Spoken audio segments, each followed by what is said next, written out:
século XV marcou a expansão marítima.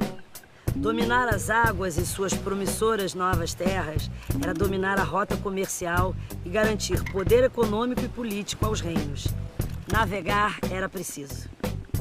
Foi assim que, em 1500, Pedro Álvares Cabral chegou ao Brasil liderando uma frota de potentes caravelas.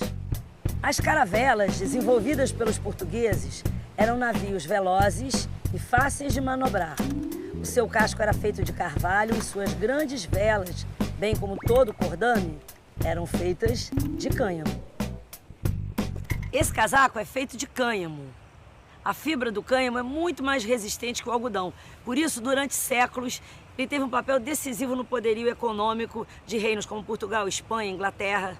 Todos investiram em cultivar nas suas colônias a planta responsável pela fibra do cânhamo. Uma planta espalhou suas sementes pelo mundo e veio a se tornar talvez a mais polêmica da história da civilização, a cannabis. Pé de que de perto, quero ver que fruta da cadê, que flor, que cor, saber terá sabor. Vai ter um pau-brasil, pé de que vermelho, verde que te quero ver qual é de pé na terra, até caber na tela da TV. Pé de que? A cannabis convive com o homem há pelo menos 10 mil anos, desde a descoberta da agricultura no Velho Mundo. Ela foi a primeira planta cultivada sem ser para a gente comer. Da fibra do cânhamo, os nossos antepassados aprenderam a fazer cordas, tecidos e mais tarde papel. Desde que os chineses inventaram o papel, o cânhamo foi utilizado para sua fabricação. Também Gutenberg, o inventor da imprensa, imprimiu seus livros em cânhamo. E até a Constituição dos Estados Unidos, aprovada em 1787, foi escrita em papel de cânhamo. É bom lembrar que não era apenas esse uso como fibra, como papel, a iluminação pública, por exemplo. A segunda fonte de óleo, antes da iluminação a gás ou elétrica, era óleo de cânhamo. O primeiro era óleo de baleia. Depois, a pintura. Uma boa parte das tinturas da pintura eram feitas de óleo de cânhamo. A tela das pinturas era feita de tecido de cânhamo, de tal forma que a palavra em inglês para tela, que é canvas, é uma palavra que vem da denominação holandesa para cânhamo, que é cannabis. Então havia um uso tradicional, medicinal, industrial, etc. Além da importância econômica e cultural que teve na Europa, a cannabis também era conhecida pelos seus potenciais medicinais.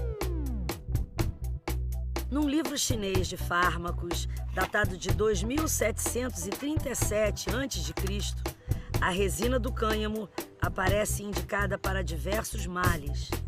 Também a medicina indiana receitava a cannabis como analgésico, anticonvulsionante, expectorante e afrodisíaco. O uso mais tradicional na antiguidade era a cannabis ou seus derivados ingeridos, seja na forma líquida ou mesmo sólida. Eram usos tanto para fins, enfim, de consolo da dor, como para apaziguar náuseas, como antinauseante, e particularmente para afecções gastrointestinais, para, enfim, dores de estômago, diarreias, e servia, enfim, como uma espécie de relaxante geral, né? Além desse uso tópico do óleo, por exemplo, nos mamilos de mulheres que amamentavam, era muito comum para rachaduras do mamilo se passar o óleo de cannabis. De certa forma, foram esses potenciais medicinais que fizeram a Igreja se manifestar pela primeira vez contra a cannabis.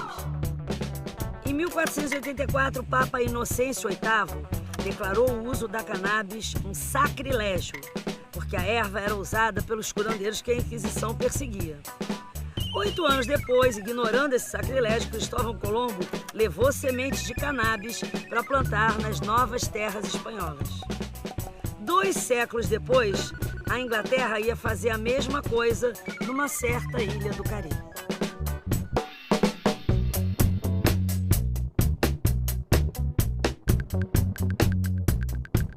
Em 1670, a coroa inglesa invadiu a Jamaica e levou para lá uma enorme quantidade de escravos africanos. O objetivo inglês era transformar a ilha numa grande plantação de cannabis e garantir a sua autossuficiência em linho-cânhamo. Com o passar do tempo, a cannabis acabou se tornando uma questão de identidade na Jamaica colonizada. A Jamaica ficou conhecida pelo Rastafari, que é uma forma de vida, uma regra, com muitas características do judaísmo, do cristianismo, e ainda hoje alguns dos seus adeptos utilizam a cannabis em rituais de limpeza e purificação, mas de forma controlada. O Rastafari surgiu em 1930 com a coroação do Rastafari Makonnen, que alegava ser descendente direto do rei Salomão.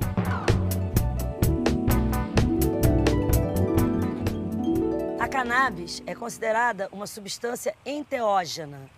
Enteógeno quer dizer aquilo que desperta Deus dentro de nós. Assim pensavam também os assírios, os sacerdotes taoístas, os sufis e até o início do século XIX algumas linhas do candomblé. Todos usavam cannabis nos seus rituais. A referência mais antiga à cannabis vem da Índia. Nos livros sagrados do hinduísmo, os Vedas, escritos há 1500 anos antes de Cristo, a cannabis aparece como o alimento predileto do deus Shiva. Para os indianos, tomar bang, como eles chamam a cannabis, é entrar em comunhão com Shiva. A cannabis é originária da Ásia Central, ao norte do Afeganistão, nos pés do Himalaia. Dali, disseminou-se por toda a Ásia e depois pela Europa e África.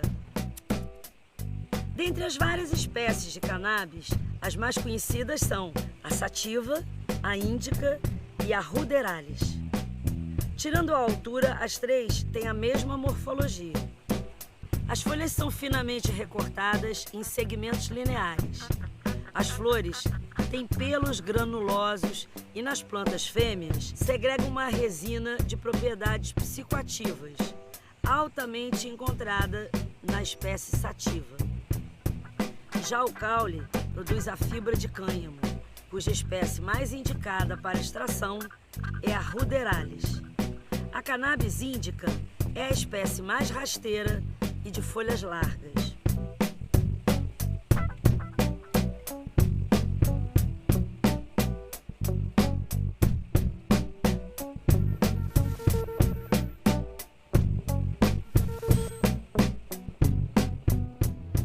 Em 1783, Portugal instalou no Brasil a Real Benfeitoria de Linho-Cânhamo para atender à demanda internacional dos produtos à base dessa fibra. As primeiras fazendas de linho-cânhamo foram instaladas no sul do país, mas a coroa também financiou hortos no Pará, Amazonas, Maranhão, Bahia e no Rio de Janeiro. A cannabis talvez seja a única planta trazida para o Brasil tanto pelos portugueses quanto pelos escravos vindo de Angola. E como eles costumavam fumá-la, ficou conhecida como fumo da Angola. No Brasil, até 1905, a propaganda dos cigarros Grimaud, que eram feitos à base de cannabis índica, garantia a sua eficiência no combate à asma, catarro, insônia, roncos e até flatos. Hoje em dia a gente ouve falar muito em descriminalização das drogas.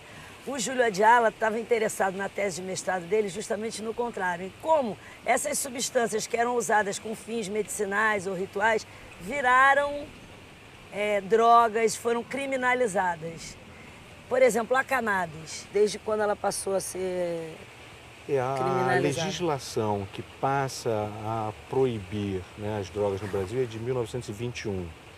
A partir daí a gente começa a ter uma série de proibições.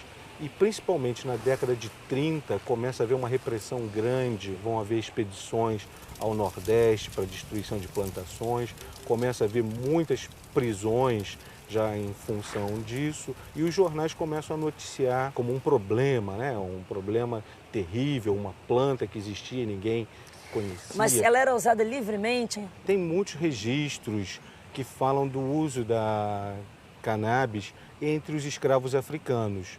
Gilberto Freire fala que nos canaviais nordestinos existia um uso, né, no período principalmente da entre-safra, daquilo que eles chamavam de liamba, diamba, macônia, maconha, pango, né? Uma substância que era utilizada bastante pelos Esses africanos. nomes todos são nomes africanos para cannabis. Chamavam também de fumo de Angola, o que para muitas pessoas indicava a origem, né, dessa planta quando veio para o Brasil. E você acha que ela acabou virando também uma forma de resistência à desafricanização? Provavelmente sim. Por ter essa característica socializadora, né, não ser um consumo individual, ser um consumo em grupo, certamente ele contribuía para a manutenção de certas tradições, de certos costumes, né? O próprio Edson Carneiro, que fala do uso no quilômetro de Palmares, diz que também era utilizada nos candomblés, então tinha uma ligação ritual também. O jamba sarambamba. Quando eu fumo a jamba, fico com a cabeça tonta e com as minhas pernas zamba. Fica zamba, mano.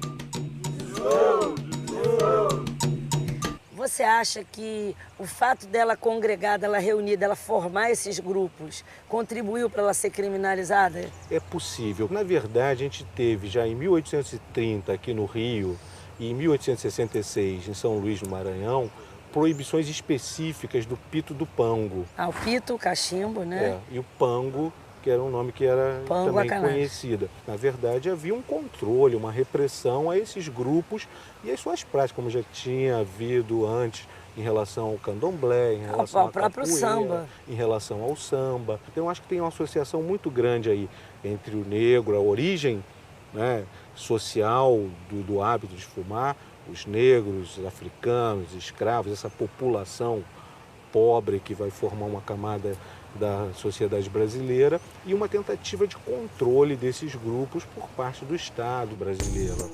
A estratégia de associar a cannabis à insanidade e à violência é muito antiga. O primeiro registro que existe é de 1798, quando Napoleão Bonaparte invadiu o Egito e decretou a proibição do uso da bebida e do fumo. O Napoleão alegou que ao consumir a cannabis, os islamitas adquiriam um comportamento violento, perigoso. Mas o que o imperador queria mesmo, na real, era boicotar a exportação de fibra de cânhamo, cujo principal comprador era sua inimiga, Inglaterra. A inversão, digamos assim, de uma substância que era considerada uma medicina absolutamente tradicional, com usos industriais, econômicos, para se transformar numa espécie de fantasma, de droga temida, quase demonizada, ela está muito ligada ao fenômeno da lei seca. Na verdade, os Estados Unidos, a partir de 1919 até 1933, vão adotar a proibição do álcool.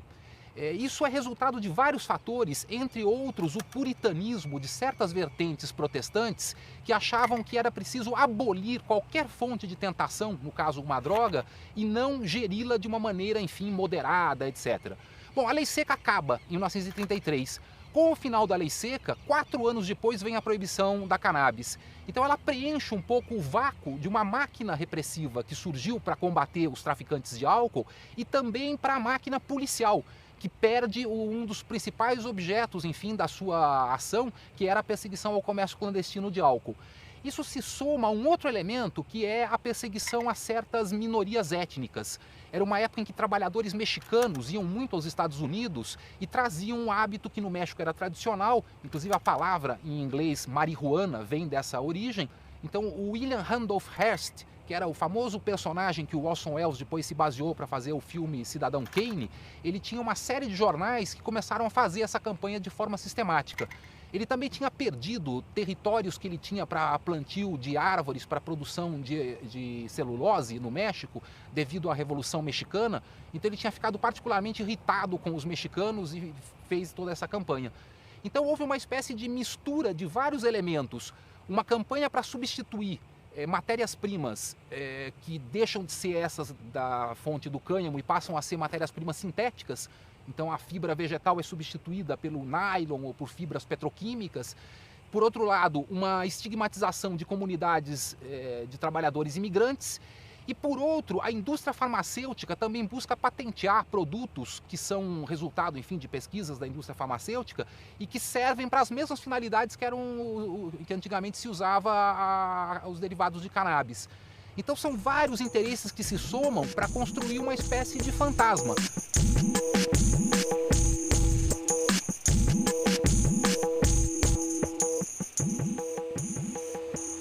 substâncias a cannabis contém que produz esses efeitos psicoativos? A cannabis ela contém mais do que 60 substâncias psicoativas, ou seja, que atuam no cérebro das pessoas. A principal de todas é o THC, que é uma substância que se liga em alguns receptores do cérebro e faz com que haja alteração da percepção do tempo, alteração da percepção do ambiente, alteração da atenção, alteração da memória e alteração da percepção de forma geral. Só que outras substâncias, como por exemplo o canabidiol, que por algum motivo ela faz o efeito exatamente oposto do THC, também exerce, de alguma forma, uma eficácia psicoativa. Está presente na mesma planta. Exatamente. O veneno e o antídoto.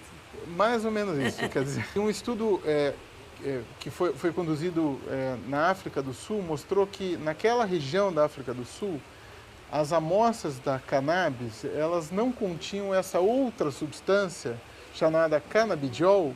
Que apazigua isso, que acalma. Exatamente, ou seja, as pessoas naquela região tinham muitos sintomas psicóticos, muito fortes. E no Brasil?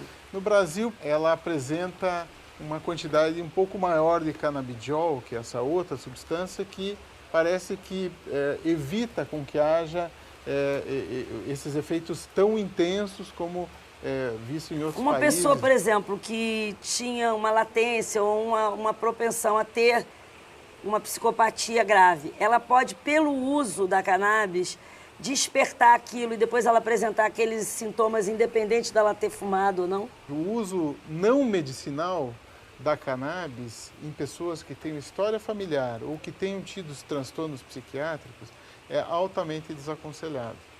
Entendi. Então, o solo é fértil, assim, e às vezes a cannabis é a semente gatilho. que cai para... Como é que funciona quimicamente, mecanicamente? Chega uma substância tipo o THC. O que acontece dentro da cabeça da gente? No final da década de 80, alguns pesquisadores descobriram que havia um receptor em algumas regiões do cérebro, nos neurônios de algumas regiões do cérebro, em que o THC se acoplava, se ligava. Deus não iria criar um receptor no cérebro dos seres humanos para que um dia ele se encontrasse com o THC e falasse assim, ó, muito prazer, THC, eu sou o receptor canabinoide, nós vamos nos encontrar aqui e agora vamos ter um efeito. A grande novidade no começo da década de 90 foi de que o nosso cérebro produzisse uma maconha endógena. A descoberta do sistema canabinoide abriu uma via, não só para entender mais... Interessantíssima e nova. Exatamente, não só para entender os efeitos adversos do uso da cannabis, entender os efeitos eventualmente benéficos dessa substância e possibilidade de produzir novas medicações que podem beneficiar uma série de pessoas. A cannabis poderia ser usada com que outros fins medicinais? Tem uma indicação para glaucoma, tem indicação para, como eu já falei, assim, dores musculares, dores neuropáticas. Ela tem indicação para outras condições também, como ansiedade, se for usado epilepsia, ansiedade, se for usado em doses bem baixas, em doses bem altas, ao contrário, aumenta muito a ansiedade. Com HIV também. Com HIV também. Náuseas imensas em pessoas que fazem quimioterapia devido a câncer. Tem um potencial grande. Um potencial grande. Agora, a forma fumada, a pessoa não sabe quanto que está consumindo, não sabe o que tem lá dentro. Pode ser muito prejudicial, a pessoa pode desenvolver quadros de psicose, de ansiedades extremas, ou seja, ela é muito bem indicada para fins medicinais, para fins não medicinais ou recreativas, ela deve ser altamente desaconselhada, especialmente em pessoas que têm história familiar de transtornos psiquiátricos ou que tenham transtornos psiquiátricos em si. Tem um monte de gente que tem dúvidas e que queria fazer umas perguntas para você. Então agora a gente vai lá para a rua. É verdade que a cannabis mata os neurônios? Isso não se pode ainda afirmar categoricamente, entretanto, estudos de neuroimagem já comprovam que o uso crônico e pesado dessa substância pode levar alterações no funcionamento cerebral. Em alguns estudos, pode levar a algumas alterações a estruturas específicas do cérebro. A cannabis causa dependência? Já é comprovado que a cannabis causa, sim, dependência psicológica e em uma parcela de pessoas que consomem pesadamente a cannabis pode sim causar dependência física, apesar de que muito mais leve do que outras drogas como a heroína e a cocaína. Fumar um cigarro de cannabis dá câncer? O cigarro da cannabis causa tanto câncer como, por exemplo, o tabaco, além de poder levar a alterações inflamatórias na árvore pulmonar em pessoas que consomem frequentemente a forma fumada. O Fernando Gabeira fala que se a cannabis fosse uma família, teria 2 filhos unidos e separados pela mesma característica genética, o THC. Um dos filhos, com menor índice dessa substância, produz o cânhamo e todos os derivados comerciais e farmacêuticos. O outro filho, devido ao alto teor de THC, produz essa substância psicoativa. Na maioria dos países, a plantação do cânhamo é proibida. É um irmão pagando pelo outro. No ano 2000, cientistas da Califórnia concluíram que a cannabis provoca câncer, enquanto cientistas ingleses afirmaram que a cannabis pode curar o câncer. Nas primeiras décadas do século XX, a cannabis era responsável por comportamentos agressivos e perigosos. Em meados do mesmo século, a cannabis passou a representar apatia, desânimo. Muitos dizem que a cannabis diminui a libido. Na Índia, ela é considerada afrodisíaca.